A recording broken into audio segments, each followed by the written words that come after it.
Hello guys! Nakahidba na ako, kakagising lang. Wow! So, wala pa tayong halamos, wala pa tayong ligo. Nagsaing na ako kasi tulo pa si Mia. Mamaya pa ako maliligo.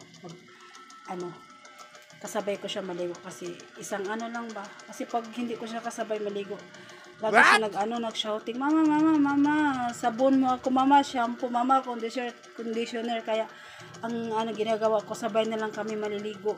Kaya sabi niya sa akin, nagtanong siya, isang bisis sabi niya, mama, bakit pag maligo, mayroong alam niyo na yon. Sabi ko, ganyan yan niya. Pagdating ng panahon, pag medyo tumaas na yung edad natin, kasi nagtatanong siya, bakit daw may ganon. Basta alam niyo na yon. Kasi yes! Pag maligo kami, wala kami talagang damit. Kaya sabi niya, ba't may ganon? Ba't siya wala? Sabi ko, bata ka pa eh. Pag pag dalaga ka na, mayroon ka na. Pag edad ka ng 13 or 14, ganon. Medyo ka na. Kaya in-explain ko unti-unti. Kasi para wow! Kaya isang beses lang siya nagtatanong sa akin. Ngayon hindi na siya nagtatanong. Kasi alam na niya.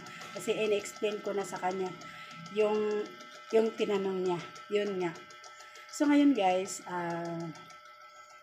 akong content guys, kuani, tinood jud ni ha. Dili ni mga char-char.